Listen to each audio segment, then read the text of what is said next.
Okay guys, so let's start our Genie guide, which is something that I want to do for a long time but haven't had a chance to, but I'm deciding to do all the guides that I can do before I officially call it a day.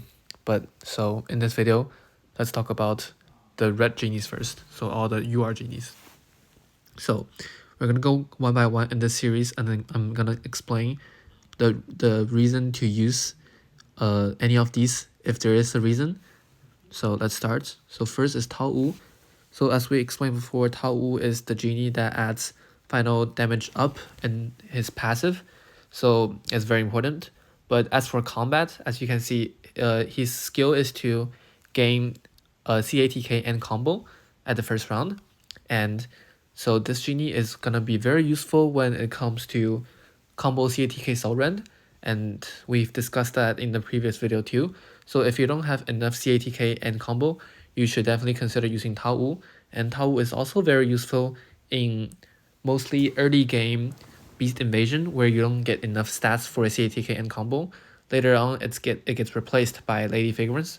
But if you don't have enough stats for CATK and combo, then Tao Wu is definitely your go-to genie here. Now let's talk about Fusang.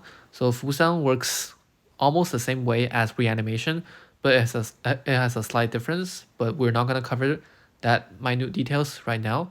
But basically knowing that Fusang and reanimation is mostly interchangeable in most cases, and as we know, Fusang is hard countered by Permafrost because Permafrost can cancel all the genie effects. Next is Dragon Princess, as we know, as the most useful and most OP genie out of everything here. Dragon Princess is the most loved genies at all.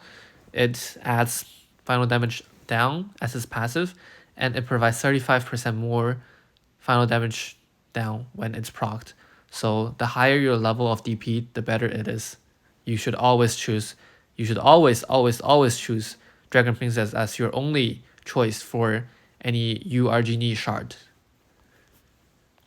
Next is Skeleton Witch. It doesn't really do a lot of stuff. Sometimes it can be good against certain guild boss or something, but usually we would just disregard this genie here. And then we have Shadow Serpent.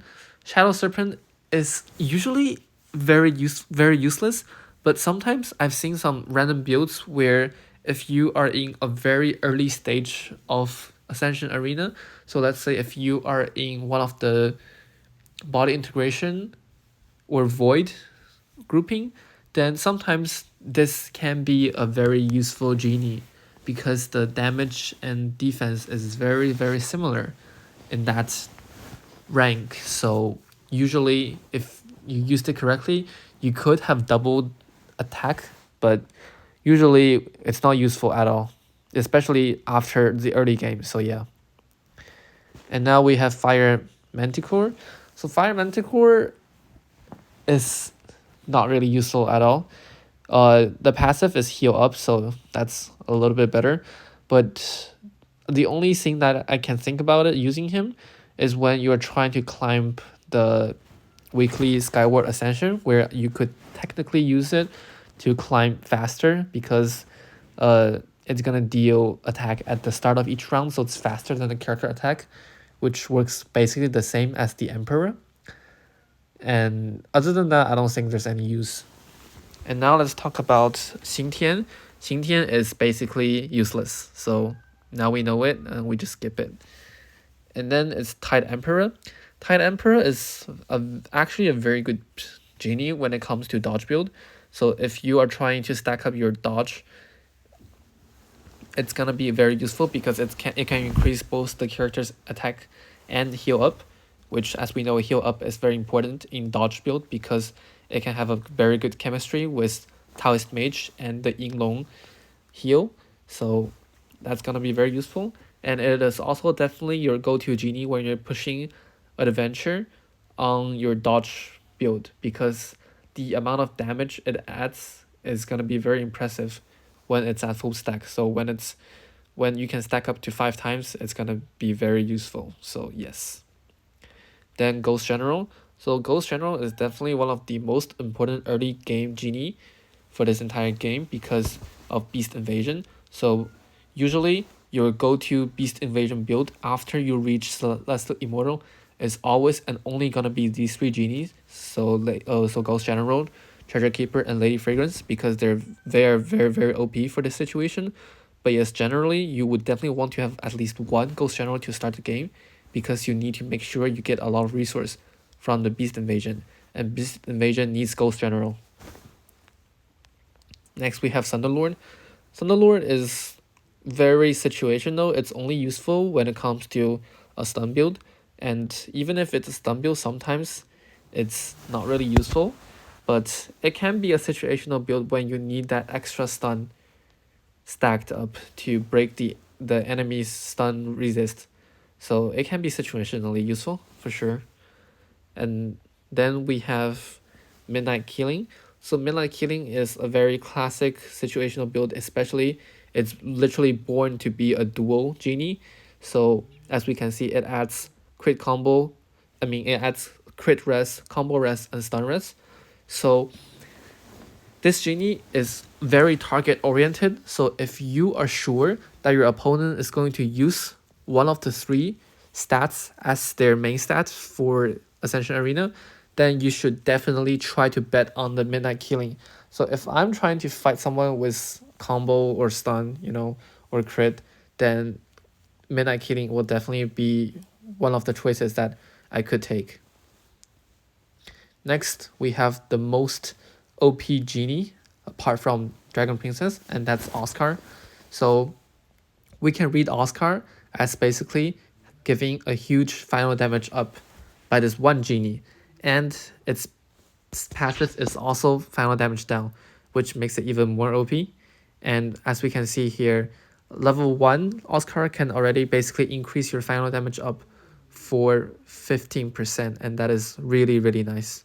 And note that even though it says that this is situational when if the enemy bears a buff, the wording here is actually very very vague, and I just want to say that as long as you have sigils, they will bear a buff. So you can take it as that Oscar will always have 15% final damage up for you basically.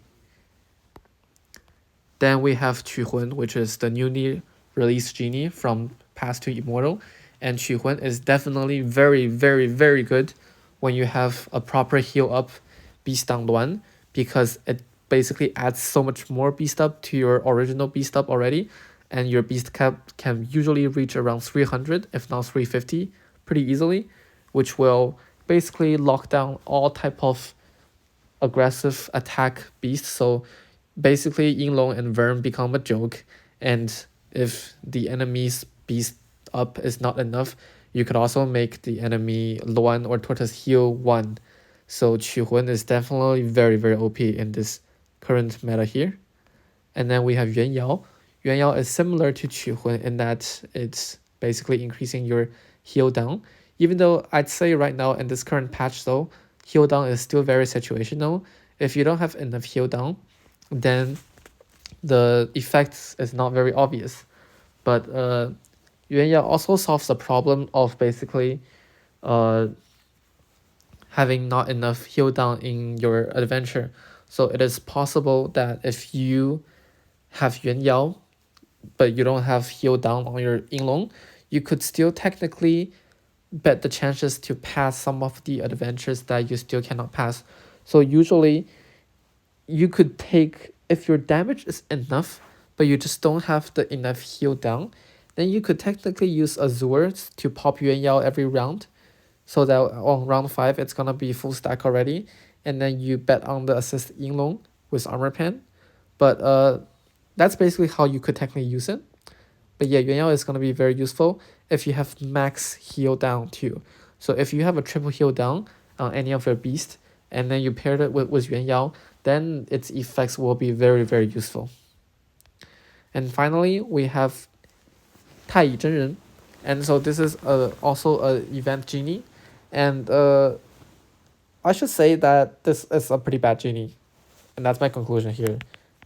If I have to provide any reason for it, it's because that it's actually the genie works almost the same way as affinity, and it's actually not that good because any type of after beast action restores your HP can be replaced by any type of healing beast. So either Luan or Tortoise can do its job.